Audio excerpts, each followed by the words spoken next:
Échec démocratie et tiers-monde, illégitimité des élites et vulnérabilité du citoyen. Dans cette perspective, l'échec démocratique observé dans de nombreux pays du tiers-monde ne peut être compris sans analyser la nature même de l'État qui précède la transition politique. Contrairement aux démocraties occidentales, où l'État s'est historiquement construit avant la démocratisation, dans le tiers-monde et particulièrement dans le monde arabe, la revendication démocratique surgit souvent dans des contextes d'États inachevés, fragiles ou discrédités. L'État y est perçu non comme une institution neutre au service de l'intérêt général, mais comme un instrument de prédation au profit de clans, de familles ou d'appareils sécuritaires.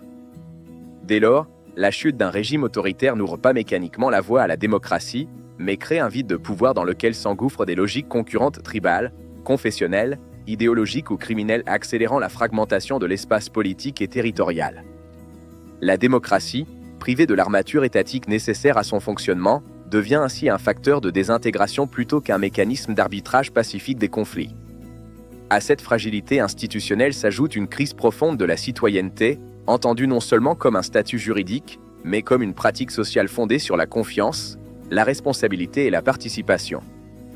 Dans de nombreux pays du tiers-monde, la citoyenneté reste largement formelle, elle ne s'accompagne ni de droits effectivement garantis ni de devoirs reconnus comme légitimes par l'État. Cette dissociation alimente un rapport utilitariste à la politique, où l'engagement civique est remplacé par des stratégies individuelles de survie.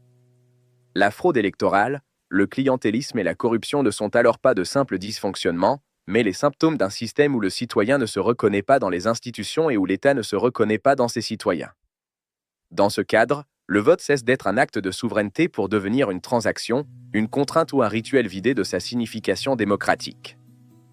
La question de la richesse apparaît ici comme un facteur structurant, non parce que la démocratie serait réservée aux sociétés prospères, mais parce que l'extrême pauvreté mine les conditions minimales de l'autonomie politique. Un citoyen économiquement dépendant, socialement vulnérable et exposé à l'arbitraire administratif peine à exercer un choix libre et éclairé. L'absence d'une classe moyenne stable, capable de défendre des intérêts collectifs et de résister aux pressions du pouvoir, affaiblit durablement toute tentative de démocratisation. Toutefois, réduire l'échec démocratique à la seule pauvreté serait insuffisant, ce sont surtout les inégalités, l'accaparement des ressources par des élites entières et l'exclusion systémique de larges segments de la population qui transforment la démocratie en façade, tout en alimentant la colère sociale et les révoltes violentes. Enfin, l'idée selon laquelle les sociétés du tiers-monde auraient besoin d'un tuteur politique révèle davantage une crise de légitimité des élites qu'une incapacité intrinsèque des peuples. Ce discours paternaliste, souvent mobilisé pour justifier l'autoritarisme, occulte le fait que les citoyens ont été durablement dépossédés de toute expérience démocratique réelle, d'éducation civique et de mécanismes de responsabilité politique.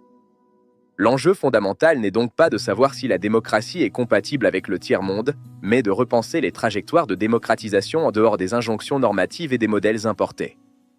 Une démocratie viable suppose un processus graduel, fondé sur la reconstruction de l'État, la justice sociale, la lutte contre la corruption et la réhabilitation du citoyen comme acteur central de la vie politique.